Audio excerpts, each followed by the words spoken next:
23 मई को महेश्वर में निकलेगी मातृशक्ति तिरंगा यात्रा। महेश्वर में भारतीय सेना के शौर्य और सम्मान में विधानसभा क्षेत्र 183 में आगामी 23 मई को निकलने वाली मातृशक्ति तिरंगा यात्रा की तैयारियों के संबंध में रविवार को जनपद पंचायत के अहिल्या सभागृह में बैठक का आयोजन हुआ। मातृशक्ति की बैठक को संबोधित करते हुए विधायक राजकुमार मेव ने कहा कि भारत ने विश्व को संदेश दिया है कि आतंकवाद बिल्कुल बर्दाश्त नहीं किया जाएगा।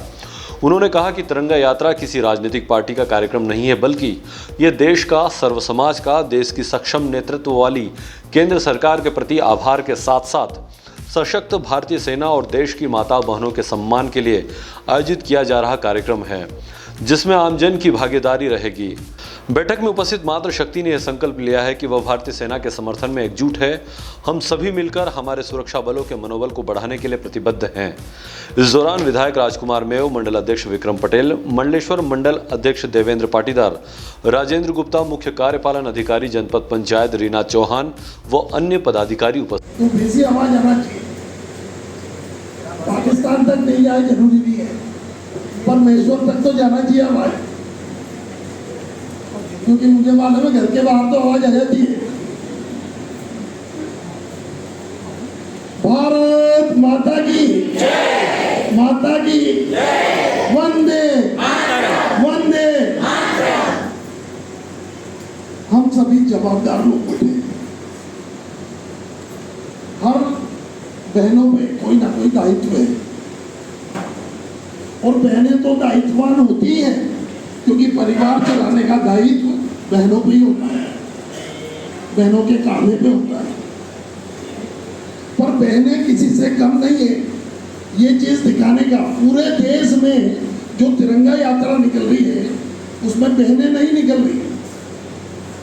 हमने कुछ अलग हटके सोचा कि महेश्वर की जो तिरंगा यात्रा निकलेगी, महेश्वर विधानसभा की जो तिरंगा यात्रा निकलेगी, उसका नेतृत्व सिर्फ बहनें ही करेंगी।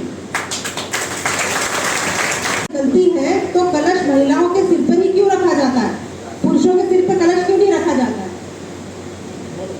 कलश यात्रा में कलश महिलाओं के सिर पर ही क्यों रखा जाता है? इसका जवाब देंगे आप? पुरुष भी तो रख सकते हैं ना, पर हमने कभी नहीं देखा कि पुरुषों ने अपने सर पर कलश रखा हुआ यात्रा निकल रही होगी। वो इसीलिए कि केवल एक नारी शक्ति ही है जो पूरे ब्रह्मांड का भार अपने सर पर उठा सकती है। और यह चीज हमने हमारे भारतीय सेना जो थी, उसमें हमारे जो महिला कमांडोज थे, उन्होंने ये सब कर दिखाया है। तो कुल मिला के बातें बहुत सारी है, दिल में एक कहना चाहिए जज्बा भी है इस चीज को लेकर के कि हमें दिखाना है कि हमारी भी ताकत क्या है, ठीक है ना। तो जैसा कि आपको बताया है, हमारे 1500 लोग हैं। 1500 लोग जब हमारे सड़कों पर उतरेंगे और माननीय विधायक जी और हमारे सब जनप्रतिनिधि मिल करके हम लोग पैदल यात्रा से अपनी तिरंगा यात्रा का परचम लहराएंगे, तो ये हमारे पूरे प्रदेश के लिए एक गौरव की बात होगी। उसके उनको मारा, और एक जगह नहीं मारा, 9 जगह जाके उनको मारा, उनके आतंकवादियों को ठिकाने को ध्वस्त किया उनको।